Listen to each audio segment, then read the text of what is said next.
Good. So here we are.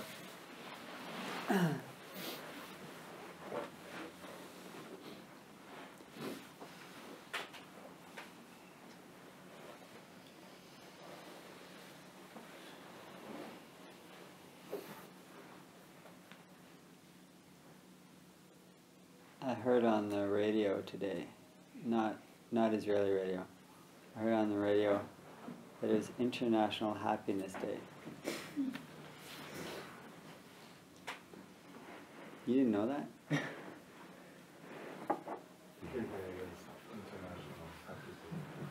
Yeah. International Happiness Day. All right. And it's funny because I was early morning. I was driving by, and around in Jerusalem, there's like a place called Summit Pat. It's not a very attractive place, like a gas station, whatever. And there was a pole, and there was a page that was taped on the pole, and in red marker, it said, someone's handwritten red marker, in English no less. That's what caught my attention. I'm so happy I woke up this morning. Isn't that amazing? Nothing else, just that. Did you say that when you woke up? Or did you think that? Would you like to? Probably. Yeah. Or, I mean, could we say it at the end? I'm so happy I was alive today. When you lay down, when you put your head on the pillow. Can you say that? Let's say you forget in the morning, okay. Alarm, clock, whatever. You need more sleep. You jump up. But on the other end, when you do have a couple minutes, and it's not a big rush. I'm always in a rush to get to bed, but I don't know about you. But usually not as much as a rush to get up. Does that thought cross your mind? So happy I was alive today.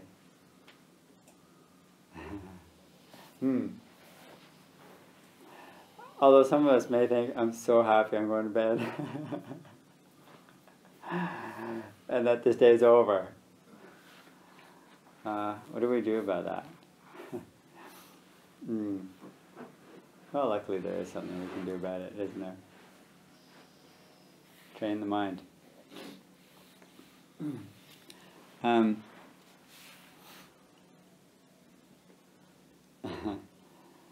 So yesterday at the Jerusalem meditation group, I asked somebody who I hadn't seen for a while, and he came last week, and I said, "Oh, I was happy to see you. How are you?" And so last week everything was great, and then this week was like one of the worst of my life. It was a terrible, crazy week. In 1 week, everything, came apart. He was mainly talking about he kind of lost his apartment, lost his home because some pipe broke and it flooded, and he had to move out, and they had to do construction, and it all happened. He had his backpack on. He was about to go on a trip, and the landlord knocked on the door and said, "We have to, operate on your apartment." And he couldn't go because he had to be there while they were doing it. That was like 2 hours before he had to go. So everything changed within 1 week. And he didn't have anywhere to sleep. So his sense of home, he was talking to me about home, and how like something he took for granted as like his refuge, his safety, his place where you could go and just be and not worry about anything, was gone.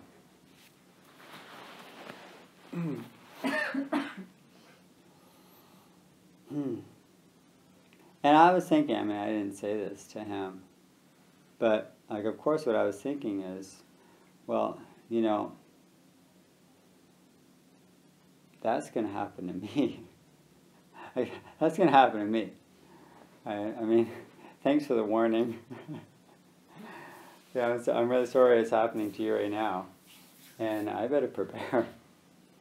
Because this is going to happen to me. I'm going to lose everything too. So Shantideva, there's a, we're going to read some of the Shantideva's Bodhisattva way of life.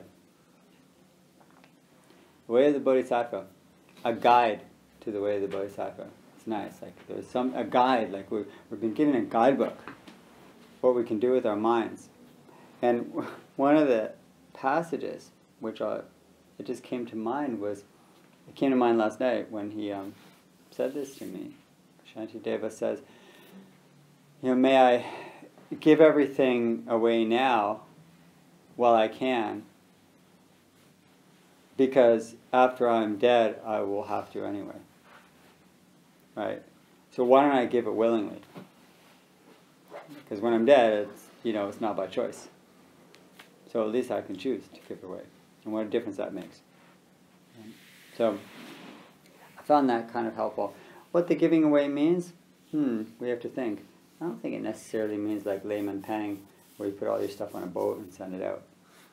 I think it's a bit different. And this is what the Bodhisattva way of life, this training right now is talking about, and I mentioned it last week, is we're working really hard on the selfish intentions. I'm trying to turn those around. And instead of always like being self-cherishing, they say in the Tibetan, like we have to abandon self-cherishing. Right? That's like a win-lose, a zero-sum situation. It's like either me or you. What if it's not dual like that? What if that duality just doesn't exist, except in my mind? But helping you is actually helping me, because it's not so separate. So that's the Bodhisattva way of life, I think, is trying to guide us to that kind of rare thought. And he says it's really rare. The rare thought that we're not separate. That it's not either or. It's a rare thought.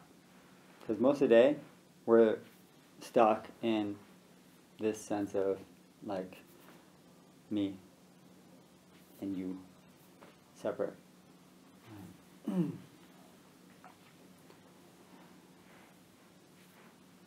What I didn't mention with the driving metaphor that I wanted to was that the point of the metaphor was that it's not either or. It's not either we're like open and accepting everything or we're just focused. It's that they work together. And they're actually really necessary. So there's self and there's other, and it's not just that you're separate or you're unified. It's that the separateness and the unity are, codependent. They inter-are, right? You can't have unity if you don't have, difference. Okay, so you can rejoice in the difference and see it as your vehicle for forming unity. And that's why it's not the problem that you have a self. The problem is that we see ourselves in opposition to others. That's the problem. Self is not the problem. The way we use self is the problem. So if back to driving, if you just have the view, okay, and you're just aware in a general big way, you're not going to see the kid running across the street, because that detail you'll miss. But if you just focus on the details, you won't know where you're going. Like, where's this whole vehicle going? Right? So you need the view to have direction, and you need the detail to watch out, okay, to not make a serious mistake, and to help where it's needed. So the details, are how we act, but the view is where we're going. And that's why they're both necessary.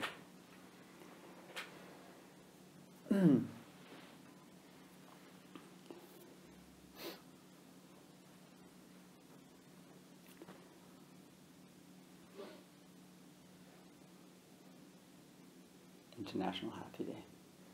That's I can't get over it. I have some text here I want to share with us. Now I know we have the other copies, but I added to it. So I made more copies. That's okay. You know what? You can just do with it what you want. I don't know how much we'll get through this. I'm pretty sure not a lot.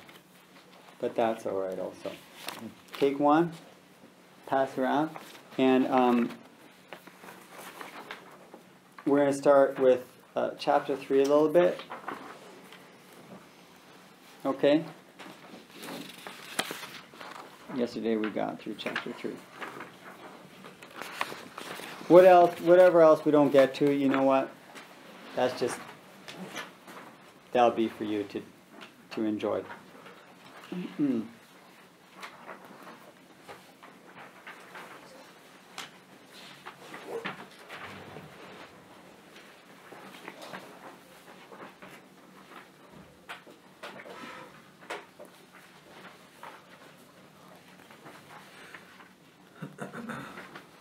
Now there's one other little point I want to make.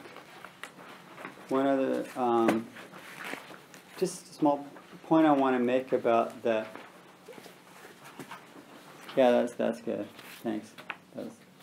One other small point I just want to make about the relationship between a text like this, which is really trying to cultivate what's called bodhicitta, and awakened mind. Awakened mind, meaning simply that my intention is I'm living a life based on the intention that I want to end suffering for all others, including myself, and increase their happiness. That motivates me more than anything else. That's like my strongest motivation. I forget it very often, but when I remember it, it rings true. It's like, yes, that is my, ring, my bell of truth. That when I remember that intention, that I really want to, live a life that is of benefit to all others, to lead to true happiness and end their pain and suffering.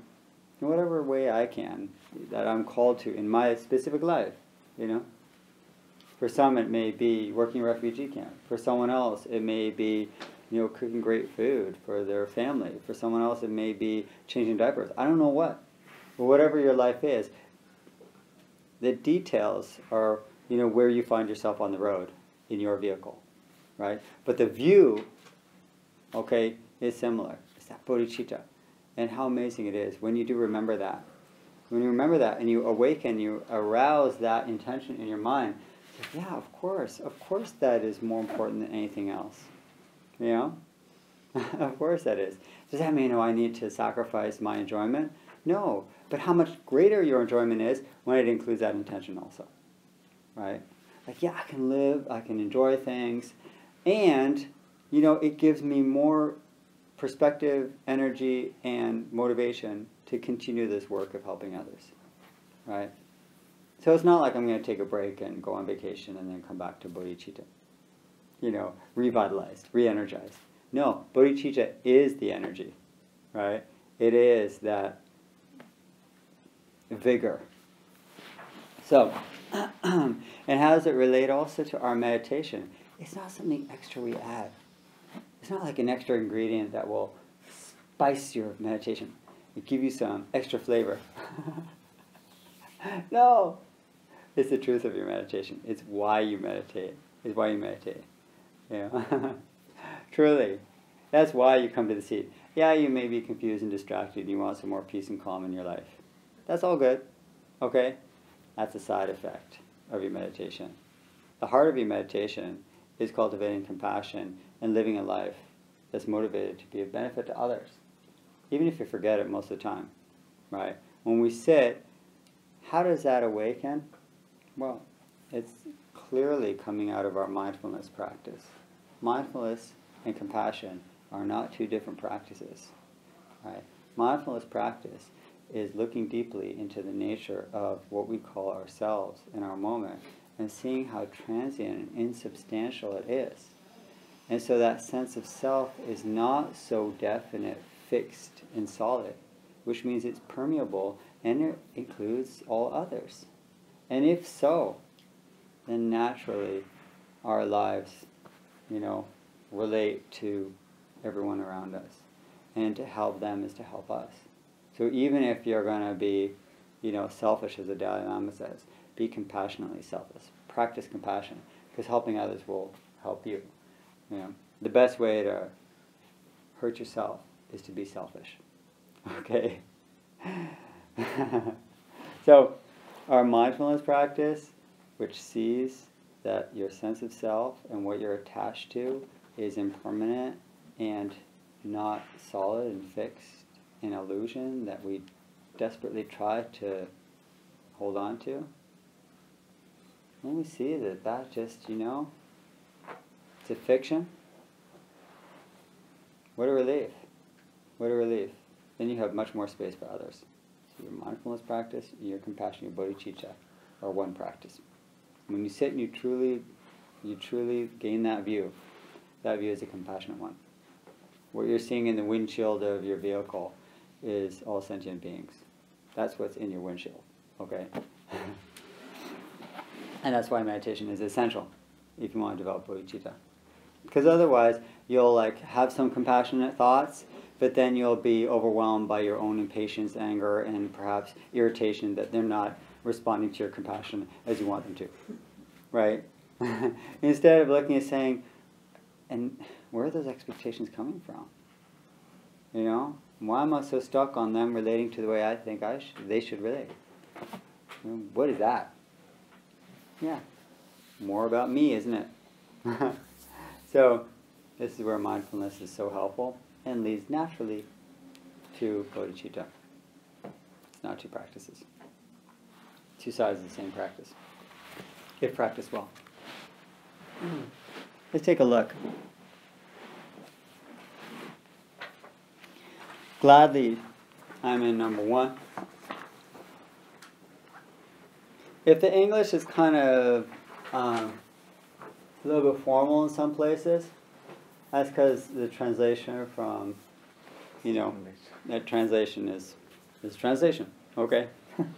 And some of these terms are just simply, from Sanskrit are kind of old. Gladly do I rejoice in the virtue that relieves the misery of all those in unfortunate states, and that places those with suffering in happiness.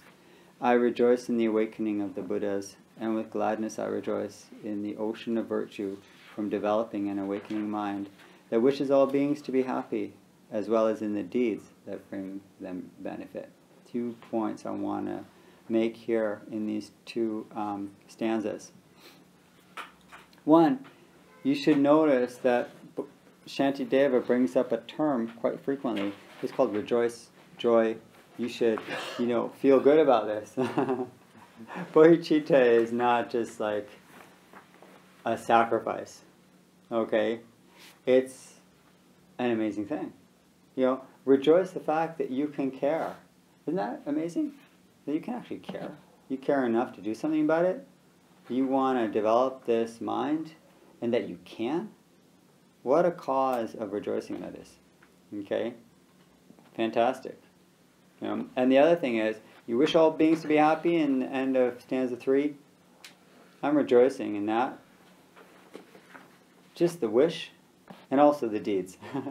As well as the deeds that bring them about, that bring it benefit. So the wish is great, and the deeds are necessary. So sometimes we get stuck with the wish. But yes, I'm going to practice compassion now.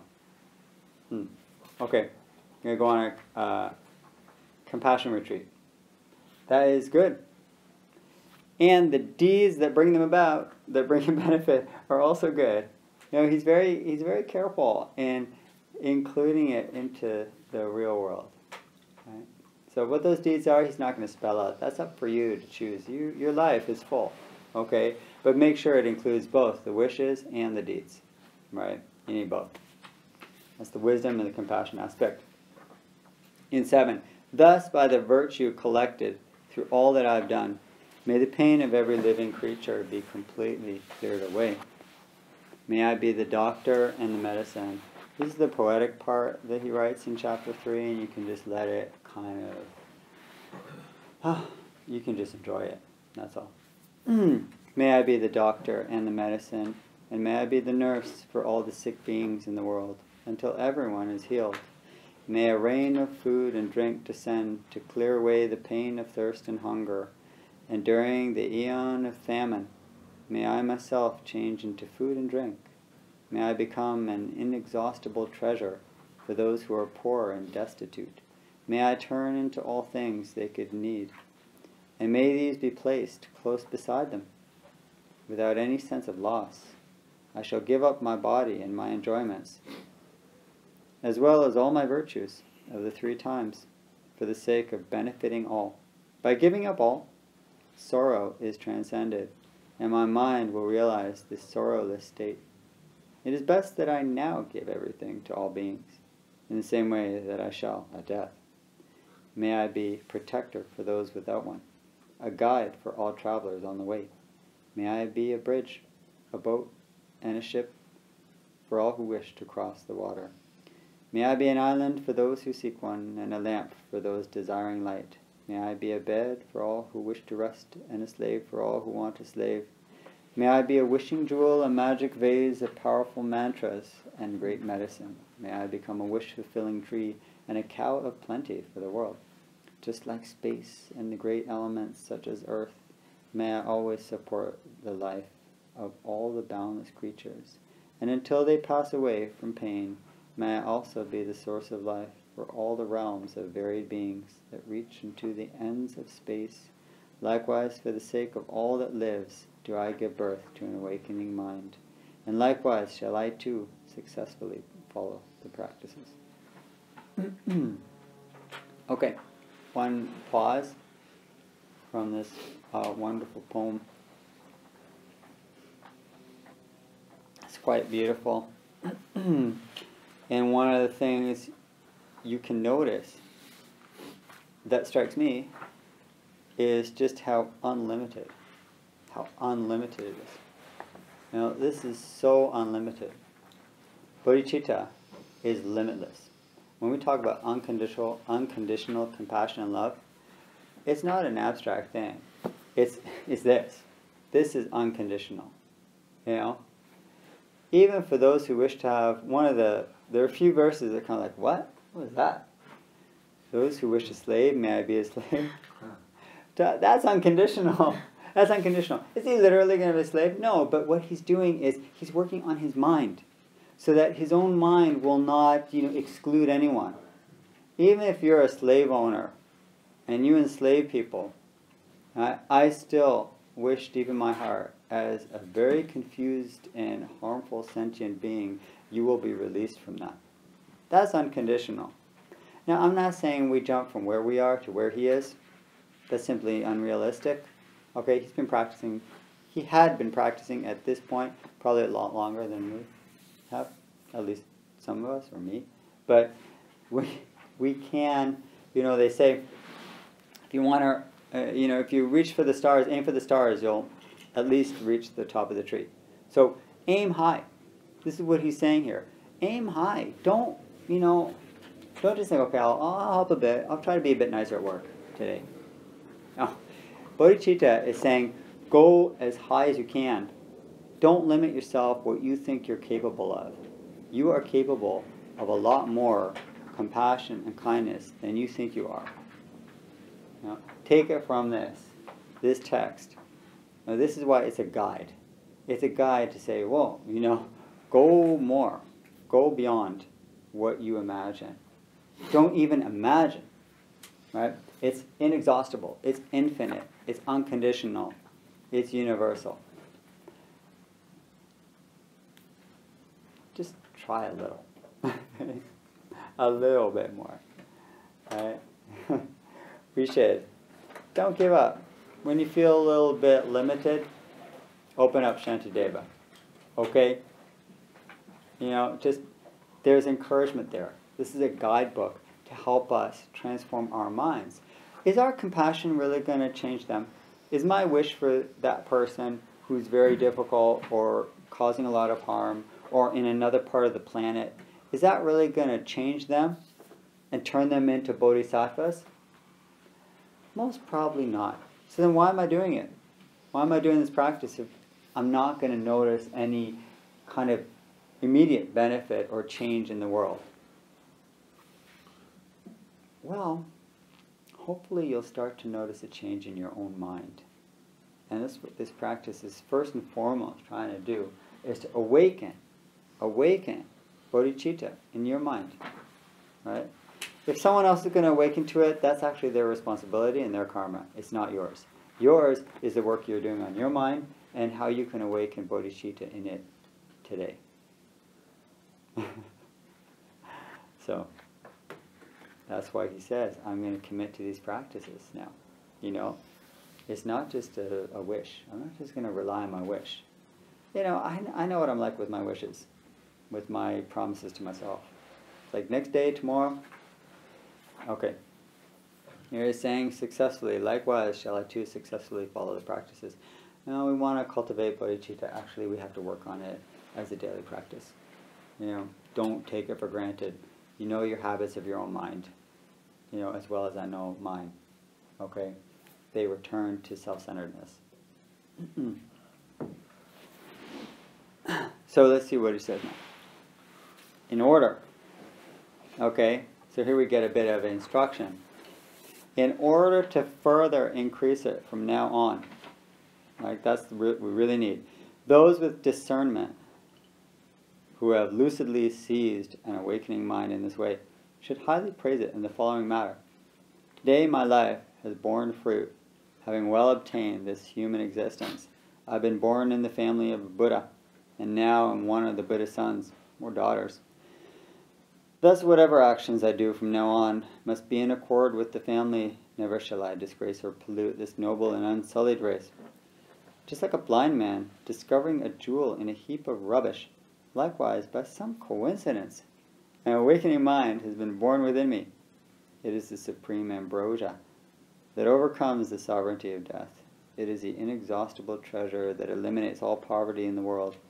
It is the supreme medicine that quells the world's disease. It is the tree that shelters all beings wandering and tired on the path of conditioned existence. It is the universal bridge that leads to freedom from unhappy states of birth. It is the dawning moon of the mind, the other line says, that dispels the torment of disturbing conceptions. It is the great sun that finally removes the misty ignorance of the world. It is the quintessential butter from the churning of the milk of Dharma. For all those guests traveling on the path of conditioned existence, that's you and I, who wish to experience the bounties of happiness, this will satisfy them with joy and actually place them in supreme bliss. What more encouragement do you need? Now, what's nice about this, and again, this is really helpful. I know it sounds crazy, but actually I find it really helpful. Why is it helpful? Because it's not saying that you're just going to have to devote your life to benefiting others. That sounds like a bummer. What, like, just benefit others. You know, you're going to get incredible joy out of this too. In fact, you are going to have inexhaustible joy. And it says you will be, what did he just say here? Which is really quite amazing. Oh, it's going to overcome the sovereignty of death. Eliminate all poverty. Wow. It's going to be deathless. The deathless state. Wow. Sounds like a fantasy, doesn't it? Okay. But you know what? You have bodhicitta and you're going to die. Okay? The deathless state. What does it mean? The fear of death. The fear of death. Okay? All of our fears, all of our hang-ups, all of our senses that we're missing something. How is it going to make us rich and not have poverty? How is it going to eliminate all the poverty in the world? Because when you're not concerned about your own, needs, but rather you're motivated by living a life that's a benefit to others, then you're not missing something. Right? What are you missing? Instead, you find opportunities everywhere. Right? What's missing then? What's missing in your life? We're less focused on what we need, more focused on what others need. Right? And that is a way of turning the attention away from what I'm missing to rather what I have to give. Not what do I need, what can I give? And that's really going from poverty to richness. right? Because love is inexhaustible, and therefore you have an infinite amount of it, and that makes you pretty rich. So, there you go. Bodhicitta is the royal road to wealth. What kind of wealth? Okay, the wealth of unconditional love. What greater richness is that? What greater treasure is that? And it's the deathless state, because you know what? Yeah, we're going to die. But that's not going to stop me. Okay? That's not going to stop me. What are we really afraid of when we're afraid of death? Okay? When we're afraid of death, we're afraid of a bit of that we didn't live enough. We didn't get enough out of life. I need more. I need more out of life. So I can't die yet. But bodhicitta is saying, it's not about what you get, it's about what you give. So that blunts the fear of death. Because we don't always need more. It's really quite an amazing thing.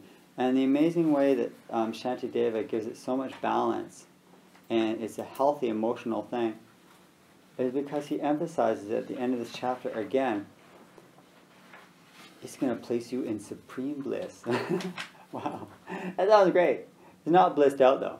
Okay, but the supreme bliss, he's kind of going on a hyperbole, right? He's really like emphasizing this because he knows that we resist giving and we're attached to taking. So he's saying, if you need to take so much, okay, I'll give you something. Bodhicitta is going to make you really joyful. Okay? You need that? Fine. Right? If that's your starting motivation to say, okay, yeah, I'm going to get something out of it. I'll get joy and bliss out of it. Great. That's how we start. That could be our starting motivation. Okay, it's going to be good for me too. I'll feel incredible with it. Right? And you know what? When you do feel love for others and you feel like you're actually giving, just look at your experience and compare it with when you've received something and when you've got something that you thought you wanted. What's the difference in terms of the joy? The level of joy between giving and receiving. Just like, even if it's something you're receiving, something you actually wanted, the pleasure is very temporary, right? Just weigh that in your experience, and the answer is really simple and clear. And this is what Shantideva is pointing out pretty clearly, that you give a little, you'll experience a little joy. You give a lot, it's like with Ajahn Chah, a lot of peace, a lot of joy. Shantideva is just saying the same thing, only give a little joy. Give a lot of joy. Give everything, supreme bliss. So, there it is.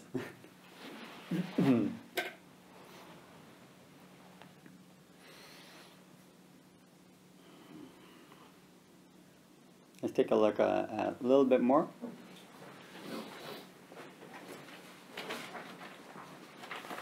And this chapter 4 is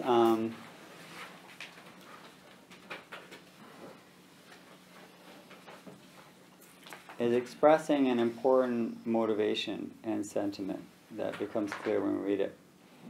Having firmly seized the awakening mind in this way, a conqueror's son, as the Buddha, must never waver, always should exert himself or herself, never stray from his practice. Okay, you gotta have some discipline here. Although today I am healthy, well-nourished, and unafflicted, life is momentary and deceptive. The body is like an object on loan for but a minute.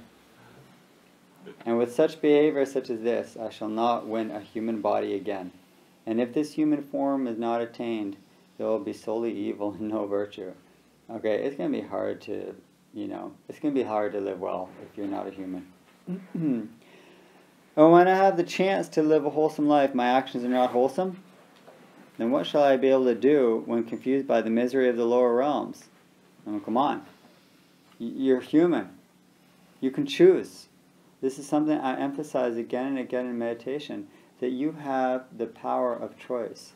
If your mind is free and clear, which it is, if you can sit here, what an amazing thing. You should rejoice in that power, right? And if you don't use it clearly and well, sorry to say, but what a waste. Okay? What a waste. Right? Your human life is precious and it's passing as you breathe. Okay? you're healthy now, or most of us or some of us are, it's not going to last, folks. It's not going to last. Use this opportunity well now. Okay? It's going to be a lot harder if you procrastinate. The more you postpone it, the more difficult it is. It's just like learning a musical instrument or a language. You can wait until you're older, but then you probably wish you started when you were a kid, because then it wasn't so much work, right? It's less work now to purify your mind than it will be later when your habits have had even more years of being reinforced. So work on changing your mind now. That's, the encouragement we're getting here. This is loving encouragement, by the way. I think we're 20. For these very reasons, the Buddha has said that hard as it is for a turtle to insert its neck into a yoke adrift upon the vast ocean, it is extremely hard to attain the human state. I love that metaphor so much. Imagine it. Got this round ring of wood in the Pacific Ocean. Think about the Pacific Ocean. It's a third of the world is the Pacific Ocean, actually. A third of all the world, Pacific Ocean. There's one ring about this big, and there's one turtle. Okay? And the turtle comes up once a year. I think it's once every 100 years, but let's just say once a year. Once every 1,000 years? 100. 100 is great. Even if it's once a day, it makes no difference, right? Even if it's once an hour, okay? How long will it take, if it's coming up randomly for air, to stick its head through that ring when that ring is drifting in the Pacific Ocean? So, that is how rare it is that we have this opportunity. Now that may just be like a mind game, that may just be a fun kind of, analogy or whatever, but it's not so off the mark. It's not so crazy, okay? Because when you look around you in the society you're in, the people who are motivated to change their minds and live well for the sake of all others, that's rare. Okay? It's rare. So it's kind of like the turtle in the ocean, right? And you should rejoice in the fact that that does stimulate your motivation. That does motivate you. So you should rejoice in that fact, okay? You may not be the turtle making it in the Pacific Ocean, but maybe even just in a pool. That's still good luck, okay?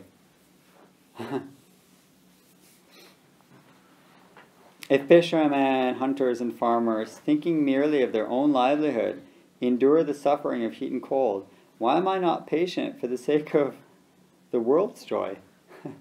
Yeah, people who are like selfish have discipline to, work for their own good. And if I want to work for all others, can I deal with a little bit of frustration? Yeah, I should be able to. I still don't. If those disturbing conceptions do not exist within the objects, the sense organs, between the two or elsewhere, then where do they exist and how do they harm the world? They are like an illusion. Thus I should dispel within my heart and strive resolutely for wisdom. For no real reason, why should I suffer so much in hell? Okay? Why do I get so caught up in my ideas? And why do they cause me hell? Look at your experience. Common experience, right? Just like common experience. Like I was in the supermarket today. It was really crowded. Really crowded. Everybody's buying their stuff for Passover, Pesach. I mean, it's in Jerusalem, so they're kind of like that. They started shopping for Pesach like during Purim. So, and the chametz is gone. Like there's no chametz in the supermarket. It's all gone. Nothing there. I was looking for spaghetti. And it's fully crowded. Now, if I were just kind of didn't have anything else to do, I would enjoy it. But I did. I had other things to do. And everybody had like a basket like this, and I had just a few items, so what do? Of course I'm impatient and frustrated and thinking, God, I can't believe this. And why is this happening? And why me? And why now? right? And all that. Those are called disturbing conceptions. Okay? Those are disturbing conceptions because it has nothing to do with that reality. He has to buy his food, she has to buy his food. What's it got to do with me? Nothing. Has nothing to do with me. But when I'm in that situation, it's all about me. Okay? That's called a disturbing conception. The conception is where I take reality and I twist it according to my needs, likes, and dislikes. Right? But that's just a reflection of me, not the reality. And if I see that that emotional reaction is all based on an illusion, right? The illusion that it should be something else. It should be something else, right? Instead of just accepting it as it is. What's the problem here? That's why he says here, for no real reason, why should I suffer so much in hell? There's no reason. There's no reason, except I have trained my mind to look out for myself. I've trained my mind to see my experience as the most important one. More important than what anyone else was in there. Okay? No real reason. Right? Therefore, having thought about this, well, I should try to put these precepts into practice, just as they have been explained. If the doctor's instructions are ignored, how will a patient in need of cure be healed by his medicines? Right? So, the instructions are here. It's called the Dharma. And the doctor, the Buddha, gave us pretty good instructions on how to live well, cultivate bodhicitta, compassion, work on our intentions, and let go of the conceptions that are causing me suffering for no reason, except that I'm just used to it. I'm just used to seeing things that way, right? That's called mental habits. So there's no real reason for that. But where are you going to start ending suffering first and foremost? It's in your own mind and noticing how it comes up so often that you just make your life more difficult. And as Shantideva says, for no real reason. Right? And then when you let go of that and you start to say, I had the choice to say, well, I hope you enjoy your groceries, and I hope you enjoy your groceries. And I hope you have the money to pay for all those groceries. And, I hope your kids like those groceries. Right? Instead of judging it and thinking, like, I got to get out of here. Where's the shortest line? And what am I going to do? No real reason there. But if I change my mind and start to contemplate on bodhicitta and rejoice in that ability, my situation at least would have been changed. Never mind the way I would have, like ripples out into the sea, related to others differently. So this is the mind training we can do from moment to moment, and you will find many opportunities to take the wish for all others to be happy and put it into deed. Because where's the first deed that is going to change? First and foremost, going to change your mind. Right? That's guaranteed. And then probably the next person you meet.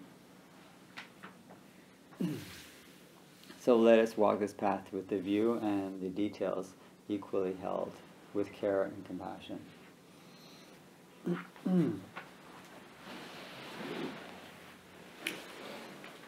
The rest of these pages, enjoy. Enjoy. Rejoice. Right? Rejoice with them and, take them, read them at leisure.